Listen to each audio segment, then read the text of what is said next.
Hello welcome to life and layers. आज मैं आप लोगों को बताऊंगा प्रोग्राम मॉनिटर के बारे में। आप प्रोग्राम मॉनिटर से की हेल्प से आप अपनी टाइमलाइन में क्या क्या चीज़ कर सकते हो। प्रोग्राम मॉनिटर की हेल्प से आप अपनी टाइमलाइन को कैसे थोड़ा सा सिंपल बना सकते हो और अपनी थोड़ी प्रॉब्लम्स को कम कर सकते हो। चलिए स्टार्ट करते हैं। देखिए सेम प्रोजेक्ट है, वही कल वाला ऑल्ट की वाला सेम मेरा वर्क स्पेस है, बस मैंने इसमें एक एक्स्ट्रा मीडिया ब्राउज़र खोला हुआ है। मीडिया ब्राउज़र मैंने आप लोगों को बताया नहीं अभी तक। मीडिया ब्राउज़र क्या है? जैसे आप फाइल इंपोर्ट करते हो ना, यहाँ पे डबल क्लिक करो या फिर आप कंट्रोल आई करो तो आप कंट्रोल आई की हेल्प से आप फाइल्स इंपोर्ट कर सकते हो। सेम चीज़ आप मीडिया ब्राउज़र से भी इंपोर्ट भी कर सकते हो। आप मीडिया ब्राउज़र पे क्लिक करो। मीडिया ब्राउज़र अगर आपको देखना हो तो विंडोज़ में जाके आप मीडिया ब्राउज़र ओपन कर सकते हो यहाँ से। मैं अपने लोकल ई ड्राइव में गया और मैं गया DSLR में और मैंने इस फ़ोल्डर पे क्लिक किया, तो इस फ़ोल्डर के अंदर जो जो चीज़ें हैं वो मुझे मिल जाती है। इस फ़ोल्डर के अंदर गया और इसकी जो क्लिप्स हैं वो मुझे मिल गई। इस पे राइट क्लिक किया और इंपोर्ट किया। आप ऐसे फाइल इंपोर्ट कर सकते हैं। ठीक है, ठीक है। अभी इसमें आप प्रोग्राम मॉनिटर का यूज़ कैसे कर सकते हैं वो आप इस तरीके से कर सकते हैं। मान लीजिए आपके पास बहुत सारी फाइल्स हैं और आपको लगा कि बीच में, अरे यार मेरे को तो इन दो क्लिप्स के बीच में ये वाला क्लिप डालना था या फिर ये वाला क्लिप डालना था। तो आप क्या करोगे, इसको ऐसे सेलेक्ट करोगे, ऐसे मूव करोगे और इस क्लिप को यहाँ इंसर्ट करोगे और फिर या तो इस गैप को डिलीट करोगे या फिर इनको ऐसे मूव करोगे। 3-4 स्टेप। कंट्रोल Z करके वापस कर रहा हूँ। मैं कुछ नहीं करूँगा, मैं इसको उठाऊँगा और प्रोग्राम मॉनिटर के ऊपर लेके जाऊँगा। जैसे ही मैं देखिए प्रोग्राम मॉनिटर के ऊपर आया ना, तो इसने एक प्रोग्राम मॉनिटर के ऊपर एक ओवरले सा दे दिया है। उस ओवरले के अंदर आप देखिए इंसर्ट है। मैंने इस टाइम माउस का बटन होल्ड करके रखा हुआ है, मैंने छोड़ा नहीं है। इंसर्ट है, ओवरले है। इंसर्ट बिफोर पे ब्लू नहीं आ रहा है, नहीं आएगा, थोड़ा सा और लेफ्ट जाओ तब आएगा। इंसर्ट आफ्टर पे नहीं आ रहा है, थोड़ा सा और राइट जाओ तब आएगा। ओवर राइट आ रहा है, रिप्लेस आ रहा है, इंसर्ट। अगर मैंने इसको इंसर्ट पे लाके छोड़ा तो ये प्ले हेड को देखेगा। जहाँ पर प्ले हेड है वहाँ पे इंसर्ट कर देगा। देखा, उसने वहाँ पर क्लिप को बीच में इंसर्ट कर दिया उस क्लिप को।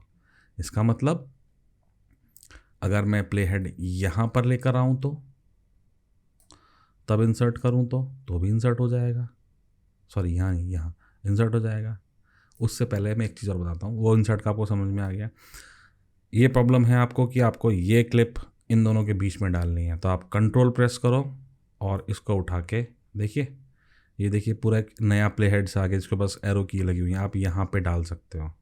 जैसे यहाँ डालूंगा तो वो क्लिप मूव होके यहाँ आ गई। पर अगर वो मुझे क्लिप यहाँ पे ना चाह के इनके बीच में चाहिए पर ट्रैक नंबर 2 पे चाहिए, तो आप कंट्रोल प्रेस करो, इसको इधर लेकर आओ और ऊपर कर दो। देखिए आप कहीं भी डाल सकते हो, इस ट्रैक पे भी डाल सकते हो, वो बीच में इंसर्ट हो गई। आप ऐसे कर सकते हो। सेम चीज़ आप यहाँ से भी कर सकते हो। कंट्रोल प्रेस करके ही इस क्लिप को लेकर आइए और यहाँ पर डाल दीजिए जो भी ट्रैक पे आपको चाहिए वो। ठीक है, आप ये कर सकते हो। क्लिप को अंदर मूव करने के लिए वो वहाँ पर कॉपी पेस्ट हो गई। चलिए ये भी देख लीजिए कि यहाँ से भी ऐसे कॉपी पेस्ट हो जाता है। ठीक है, तो एक तो तरीका ये बताया, उसमें प्ले हेड की ज़रूरत नहीं होती है। आप कंट्रोल प्रेस करके आप कहीं भी लेके जाओ, प्ले हेड आपका कहीं भी हो, ये CTI कहीं भी हो, आपका ये अलग से इंसर्टिंग वाला प्ले हेड आपका यहाँ पर आ जाता है। ये मैंने यहाँ इंसर्ट कर दी और मुझे नहीं करना है। ठीक है, हम प्रोग्राम मॉनिटर की बात करते हैं। मैं प्रोग्राम मॉनिटर पे गया, यहाँ से इंसर्ट कर सकता हूँ, पर यहाँ पे इंसर्शन में एक्चुअली वो देखता है कि आपका प्ले हेड कहाँ पर है। ठीक है, ओवरले क्या करेगा, गेस करिए, ऊपर डाल देता है। जहाँ पे प्ले हेड होता है वहाँ पे ऊपर डाल देता है। ठीक है, अभी आप कंट्रोल प्रेस कर, ऐसे ही सिंपल, ऐसे ही किस टाइम कंट्रोल प्रेस करने की जरूरत नहीं। इंसर्ट बिफोर, तो जिस क्लिप के ऊपर प्ले हेड है तो ऑब्वियसली वो क्लिप सेलेक्टेड होगी।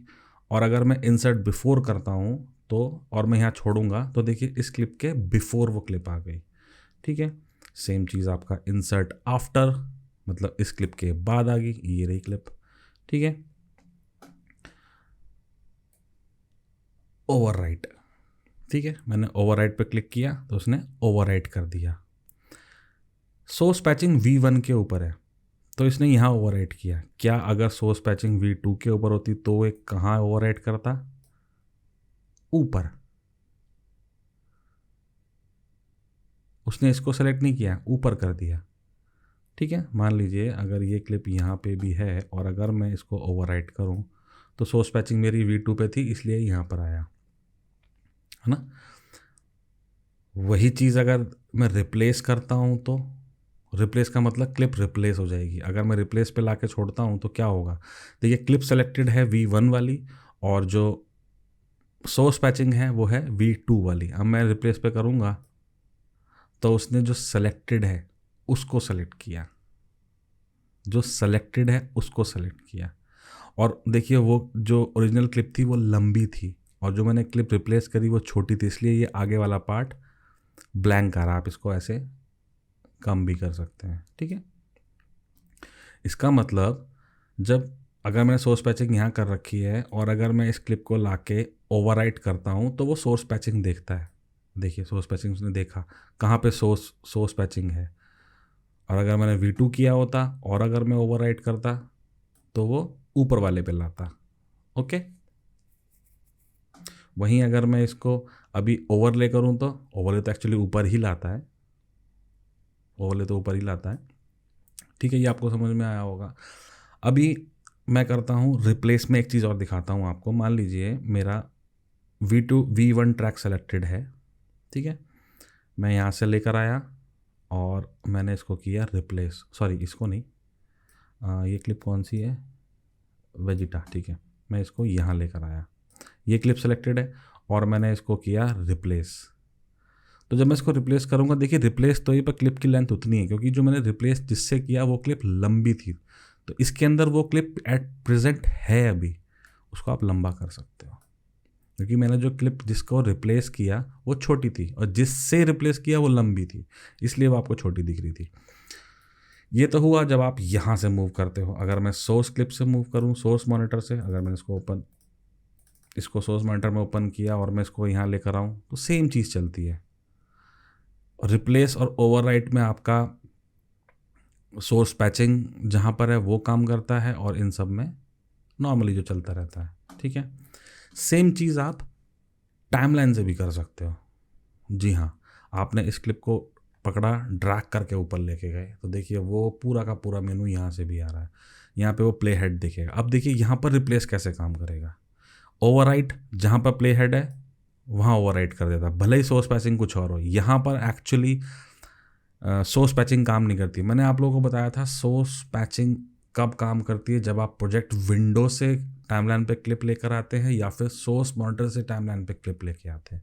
यहाँ तो क्लिप टाइमलाइन पे पहले से ही पड़ी हुई है, उसको सोर्स पैचिंग की ज़रूरत नहीं है, उसको सोर्स पैचिंग की ज़रूरत नहीं, तो इसलिए यहाँ पर सोर्स पैचिंग काम नहीं कर रहा है। देखिए भले ही सोर्स पैचिंग V2 पे है पर वो आएगी V1 के ऊपर, क्योंकि यहाँ पर सोर्स पैचिंग का मतलब ही नहीं है, मैं तो पहले से ही उसको ला चुका हूँ, इसलिए वो प्ले हेड जहाँ पर है वहाँ डाल देगा। इसमें मुझे एक चीज़ और दिखानी है। अब क्लिप सेलेक्टेड है मेरी, ये मैं इसको उठा के इसको करता हूँ रिप्लेस, तो क्या होना चाहिए आपके अकॉर्डिंगली, जो क्लिप सेलेक्टेड है वहाँ पर रिप्लेस होना चाहिए या जहाँ पर प्ले हेड है वहाँ पर रिप्लेस होना चाहिए? यहाँ पे क्या होगा, जो क्लिप सेलेक्टेड है वहाँ पर रिप्लेस होगा और वो क्लिप वही है इसलिए आपको पता नहीं चलेगा। देखिए इस केस में यहाँ पर मैंने क्या था, रिप्लेस किया था, तो जो क्लिप सेलेक्टेड है उसको रिप्लेस करा उसने और एक्चुअली वो क्लिप वही है तो आपको पता नहीं चला। पर अगर मैं यहाँ से इस क्लिप को लेकर आता हूँ, अब टाइमलाइन के ऊपर देखिए क्लिप सेलेक्टेड है मेरी लास्ट वाली और प्ले हेड कहीं और है। अब रिप्लेस कैसे काम करेगा, जो क्लिप सेलेक्टेड थी उसी से उसने उसको देखिए रिप्लेस कर दिया। मतलब रिप्लेस जो है वो कहीं भी हो वो सिलेक्शन देखता है, प्ले हेड नहीं देखता है, वो जो आपकी क्लिप सेलेक्टेड है वो देखता है। क्या ऑब्वियसली मैंने वो क्लिप सेलेक्ट कर रखी है, जो भी काम कर रहा हूँ मैं उस क्लिप के ऊपर कर रहा हूँ, इसलिए रिप्लेस यहाँ पर ऐसे काम करता है। ठीक है, आप इस ओवरले को आप एक बार प्रैक्टिस कीजिएगा, आपको समझ में आ जाएगा पूरा कि ये कैसे काम कर रहा है। प्रोजेक्ट मॉनिटर से आप लेकर आए, टाइमलाइन से आपने प्रोग्राम मॉनिटर का ओवरले यूज़ किया, आप मीडिया ब्राउज़र से भी यूज़ कर सकते हो। मीडिया ब्राउज़र से भी देखिए, अब जो बहुत चतुर लोग हैं ना उनके दिमाग में एक सवाल और आ रहा होगा, हम लोग क्या सीधा विंडोज से यहाँ डाल सकते हैं? वो नहीं डाल सकते। देखिए वो डिनाई हो जाता है उनका। आपका मैंने काम आसान कर दिया, मुझे पता था आप लोग कहीं ना कहीं ये ट्राई ज़रूर करोगे, पर वहाँ से नहीं कर सकते, पर वो चीज़ आप मीडिया ब्राउज़र से कर सकते हैं। देखिए अच्छा, मीडिया ब्राउज़र से क्या रिप्लेस और ओवरराइट वैसे ही काम करेगा, क्योंकि एक्चुअली ये प्रोजेक्ट आप सोर्स पैचिंग कर रहे हो ना, इसमें आप बता रहे हो कि सोर्स को कहाँ, सोर्स फाइल को टाइमलाइन के ऊपर कहाँ पैच करना है, वो आप बता रहे हो। पर एक्चुअली टाइमलाइन से क्यों काम नहीं कर रहा था, क्योंकि टाइमलाइन में तो आप पहले से ला चुके हो, सोर्स पैचिंग वाला काम पहले हो चुका है, इसलिए टाइमलाइन में वो चीज़ काम नहीं कर रही थी। कैसा लगा क्लास? अच्छा है, मुझे पता है ये काम आता है। जब आप फंस जाते हो, कहीं आपको कहीं और क्लिप घुसानी होती है, कोई सी क्लिप कहीं घुसानी है, कोई सी क्लिप कहीं घुसानी है, ये चीज़ काम में आती है।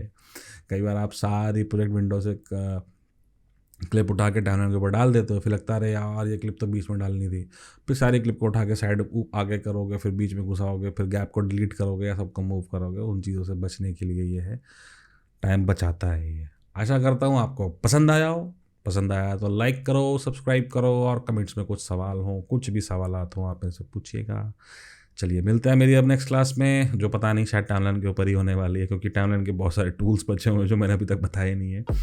कट बताया है, मूव बताया है, और टेक्स्ट बताया है, और वो पॉलीगॉन वाले टूल्स बताए हैं, पेन टूल बताया, कुछ हैं स्लिप वगैरह हैं, मूव फॉरवर्ड वगैरह, वो बता दूँगा, वो भी काम में आते हैं, ऐसा नहीं है काम में नहीं आते हैं। चलिए मिलते हैं नेक्स्ट क्लास में। Okay, bye bye.